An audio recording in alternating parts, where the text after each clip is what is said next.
मुंशी नाम का एक लड़का सुबह 5 बजे अपने हाथों में पानी का लोटा लिए खेत में जाता है और किसी झाड़ियों के अंदर जाकर अपने लोटे के साथ बैठ जाता है। जैसे ही वह लोटा लेकर बैठता है उसे गीदड़ की आवाज़ सुनाई देती है। गीदड़ की आवाज़ सुनकर मुंशी की सिट्टी पिट्टी गुल हो जाती है और वह अपना लोटा उठाकर एक पेड़ के पीछे जाकर बैठ जाता है। वह जैसे ही पेड़ के नीचे बैठता है, पेड़ के ऊपर से पेड़ की एक डाल टूटकर मुंशी के ऊपर गिर जाती है। अब मुंशी अपनी जगह से खड़ा होकर गुस्से में बोलता है, क्या हो रहा है आज मेरे साथ? मैं जहाँ पर भी बैठ रहा हूँ हल्का होने के लिए वहीं पर कुछ ना कुछ हो रहा है। समझ नहीं आ रहा आज मेरे साथ हो क्या रहा है। हे भगवान, कितनी जोर की लगी है। अगर ऐसा ही होता रहा तो कहीं कोई दूसरी जगह जल्दी से ढूंढकर बैठ जाता हूँ। इतना बोलकर मुंशी अपना लोटा उठाकर दूसरी जगह पर बैठ जाता है। तभी उसे किसी चुड़ैल के हंसने की आवाज़ सुनाई देती है। चुड़ैल के हंसने की आवाज़ सुनकर एक बार फिर मुंशी अपनी जगह पर खड़ा हो जाता है और इधर उधर देखने लगता है, परंतु उसे कोई नजर नहीं आ रहा होता। जिसके बाद मुंशी उससे बोलता है, यहाँ तो कोई नजर नहीं आ रहा, फिर ये किस औरत के हंसने की आवाज़ थी? इतना बोलकर मुंशी एक बार फिर हल्का होने के लिए बैठ जाता है कि तभी वह सामने एक चुड़ैल को देखता है। चुड़ैल को देख मुंशी डरते हुए बोलता है, चुड़ैल?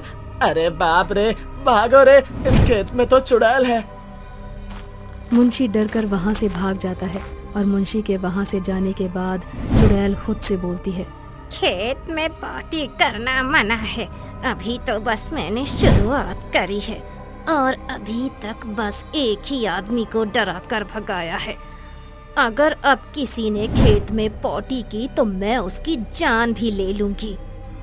चुड़ैल खुश हो रही होती है कि तभी वहां पर कुछ औरतें अपनी मंडली के साथ खेत में आ जाती हैं।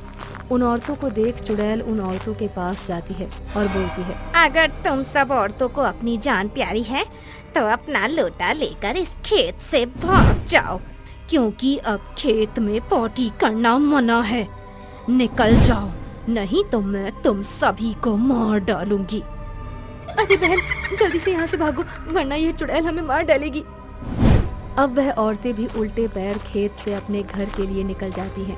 तो वहीं मुंशी गांव में जाकर सभी गांव वालों को उस चुड़ैल के बारे में बताता है, परंतु कोई भी मुंशी की बात पर यकीन नहीं करता। कुछ देर बाद वे औरतें भी अपने घर आती हैं और अपने घर वालों को उस चुड़ैल के बारे में बताती हैं। जिसके बाद एक औरत का पति उससे बोलता है, क्या आज सवेरे तुमने भी खेत में चुड़ैल को देखा? क्यों जी, आप भी खेत गए थे क्या? आपने भी उस भयानक चुड़ैल को देखा जो खेत में किसी को पॉटी नहीं करने दे रही?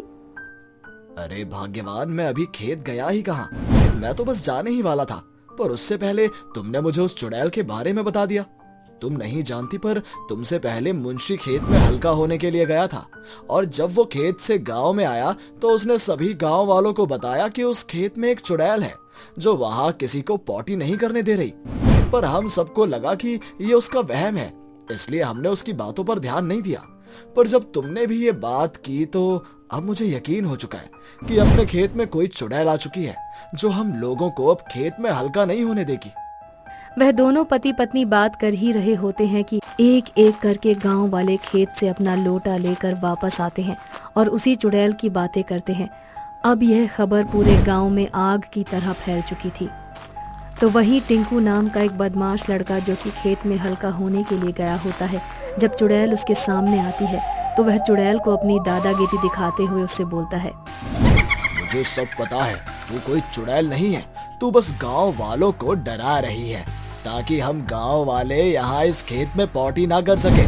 चल निकल यहाँ से, मैं किसी से नहीं डरता, मैं तो यहीं हल्का होऊंगा, रोक सकती है तो रोक ले। अगर तू मेरी बात मान जाता और यहाँ से भाग जाता तो भी मैं तुझे पकड़कर मार डालती टिंकू। तुझसे तो मेरा पुराना हिसाब किताब है, मैं इस गांव में किसी को कुछ नहीं करूंगी, लेकिन तुझे और तेरे दोस्तों को मार डालूंगी। इतना बोलकर चुड़ैल टिंकू को हवा में उड़ा देती है और टिंकू सीधा गांव के चौराहे पर जाकर गिरता है और इस तरह से टिंकू की मौत हो जाती है। टिंकू की ऐसी भयानक मौत देखकर सभी गांव वाले डर जाते हैं और बोलते हैं, ये काम जरूर उसी चुड़ैल का है। अगर हम खेत में गए तो वह चुड़ैल हमें भी इसी तरह से मार देगी।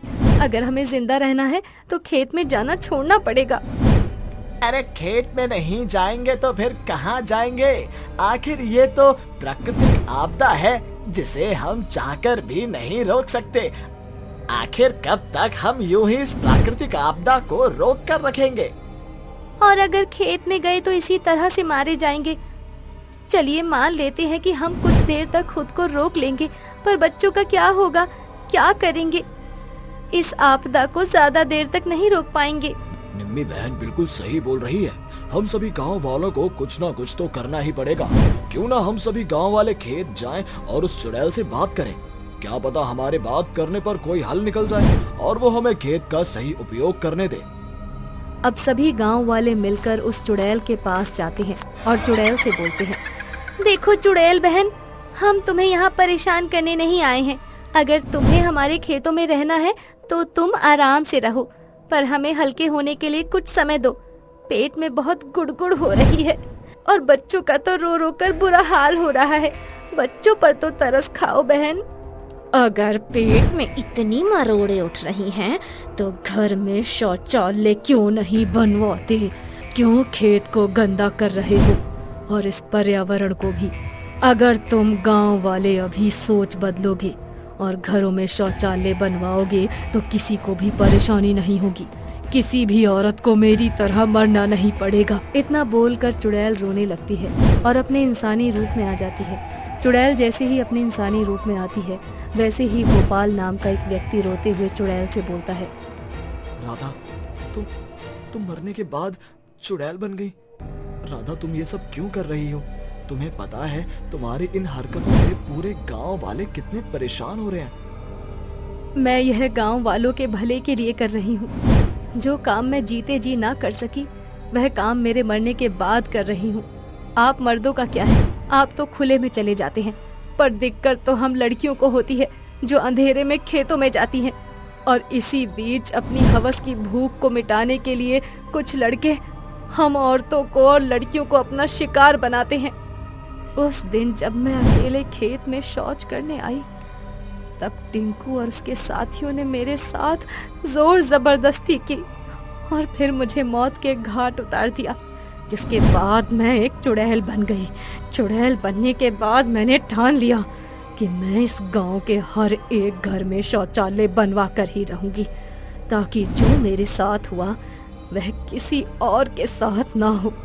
अगर तुम गांव वालों ने अपने घरों में शौचालय नहीं बनवाया तो तुम सब लोगों को अपनी जान से हाथ धोना पड़ेगा। अरे नहीं राधा बिटिया, अब हमें अक्ल आ चुकी है कि हम कितने गलत थे।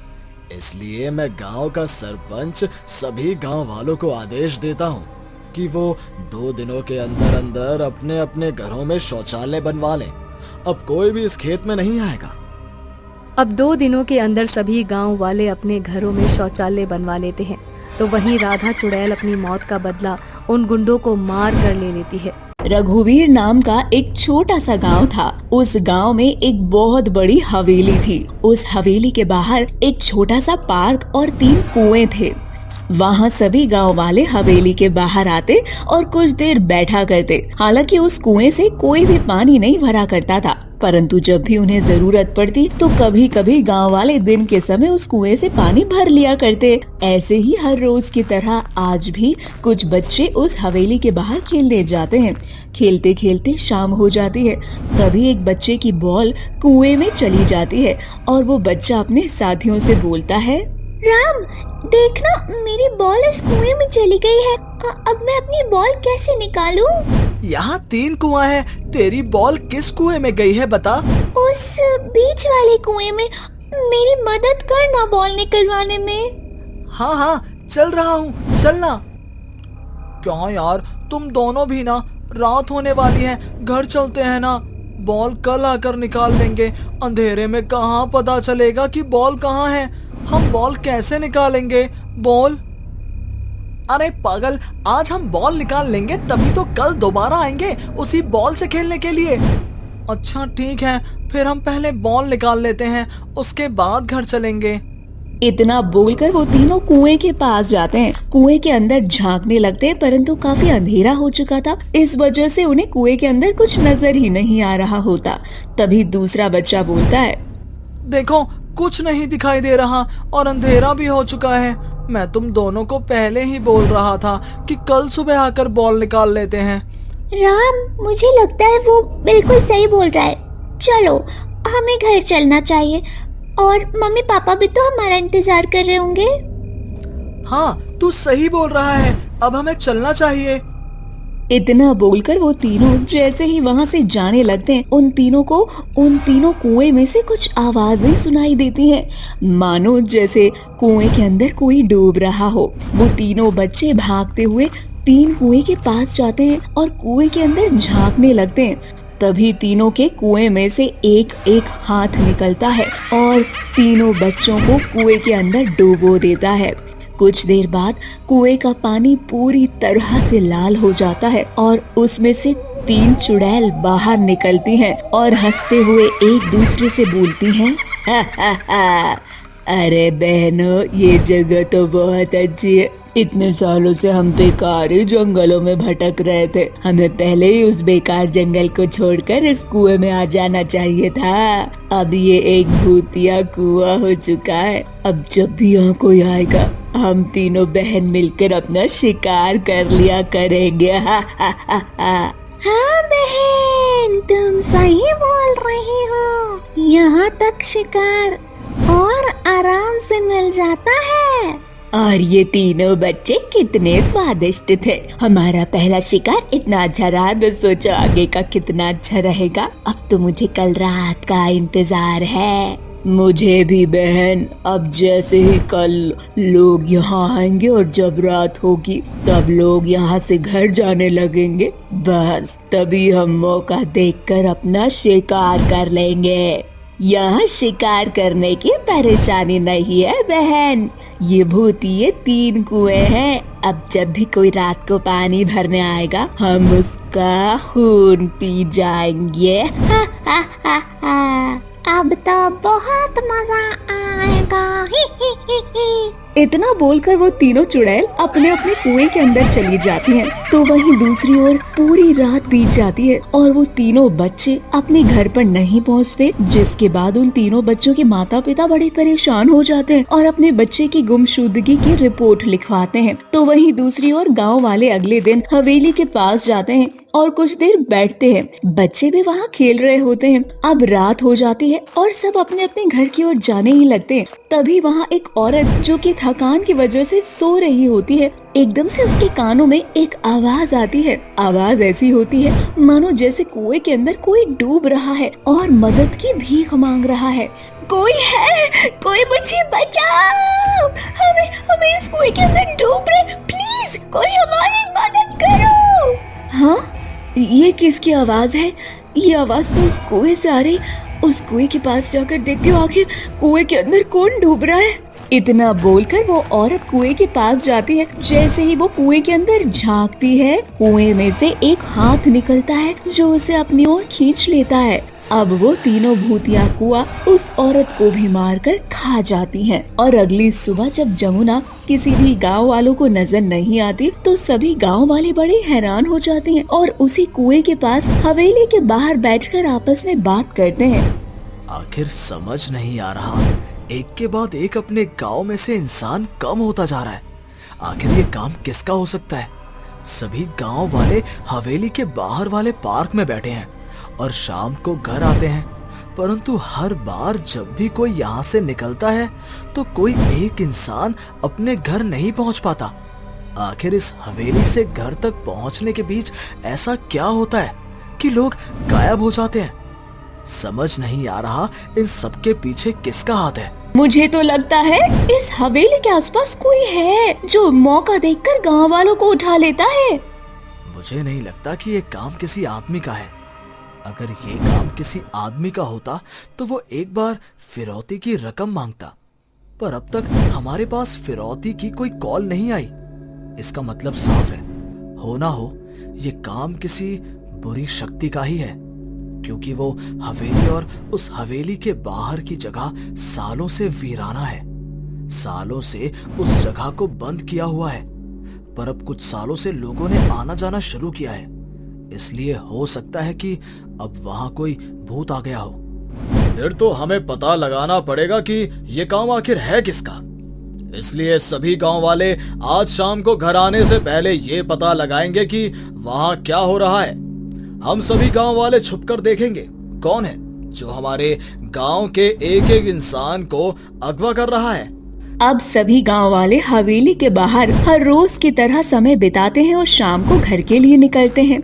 हरिया और बिरजू नाम के दो शख्स वहीं रहते हैं और बाकी सभी लोग छुपकर ये नजारा देखते हैं। तभी हरिया और बिरजू को उन 3 भूतिया कुओं में से एक आवाज सुनाई देती है। ये आवाज ठीक वैसी ही होती है जो इससे पहले मरने वाले व्यक्तियों को सुनाई दी थी। वो आवाज सुनकर हरिया और बिरजू कुएं के पास जाते हैं। कौन है? इस कुएं के अंदर कोई है क्या? आपको हमारी आवाज सुनाई दे रही है क्या? क्या आपको हमारी मदद की आवश्यकता है? अगर है तो बताइए, हम दोनों आपकी मदद करेंगे। हरिया, मुझे लगता है कि यहाँ कोई नहीं है, हमें यहाँ से अब चलना चाहिए। हाँ, अब मुझे भी इस कुएं से कोई आवाज नहीं आ रही। तुम सही बोल रहे हो, अब हमें चलना चाहिए, यहाँ कोई नहीं है। वो दोनों जैसे ही झांकने लगते हैं, कुएं से वही 3 भूतिया हाथ बाहर निकलते हैं और उन दोनों को कुएं के अंदर डुबोकर मार डालते हैं। कुछ देर बाद 3 चुड़ैलें उस कुएं से बाहर निकलती हैं और उनकी लाशों को कुएं से बाहर निकालकर नोच नोच कर खाने लगती हैं। ये नजारा देखकर गांव वाले डर जाते हैं और सभी लोग अपने घर जाते हैं। अगली सुबह सरपंच गांव वालों से बोलता है, ये काम उन 3 भूतिया कुओं का है। हम सभी गांव वालों को कुछ करना होगा, नहीं तो वो 3 भूतिया कुएं हम सभी गांव वालों को एक एक करके इसी तरह मार कर खा जाएंगे। वो तीनों भूतिया कुएं हैं, वहाँ 3 चुड़ैलें रहती हैं। हम उन चुड़ैलों का सामना नहीं कर सकते। अब तो सिर्फ तांत्रिक बाबा ही हमारी मदद कर सकते हैं। हमें इस बारे में उन्हें बताना होगा जल्दी से जल्दी। आप सही बोल रहे हैं सरपंच जी, हमें अभी बाबा के पास जाना चाहिए। अब सभी गांव वाले तांत्रिक बाबा के पास मदद के लिए चले जाते हैं। जब वो बात तांत्रिक बाबा को पता चलती है तो उसी रात तांत्रिक बाबा अपने साथ गंगा जल और माता रानी का लाल सिंदूर लेकर गांव वालों के साथ निकल जाते हैं और रात को वो तीनों कुएं के अंदर थोड़ा थोड़ा गंगा जल डाल देते हैं, जिसके बाद वो तीनों चुड़ैलें तड़पने लगती हैं और कुएं से बाहर आकर बोलती हैं, बाबा ये तूने क्या किया? हमारे घर से हमें निकाल दिया। देख बाबा, ये तूने ठीक नहीं किया। अब हम तुझे नहीं छोड़ेंगे। तुम तीनों मेरा कुछ बिगाड़ो, उससे पहले ही मैं तुम तीनों को नष्ट कर दूंगा। इतना बोलकर बाबा और सभी गांव वाले उन तीनों चुड़ैलों के ऊपर माता रानी का लाल सिंदूर डालते हैं और तीनों कुएं में आग लगा देते हैं, जिसके बाद वो तीनों चुड़ैलें मर जाती हैं और वो कुआं भी पूरी तरह से जल जाता है। अब सभी गांव वाले एक बार फिर से अपनी जिंदगी खुशी खुशी जीने लगते हैं।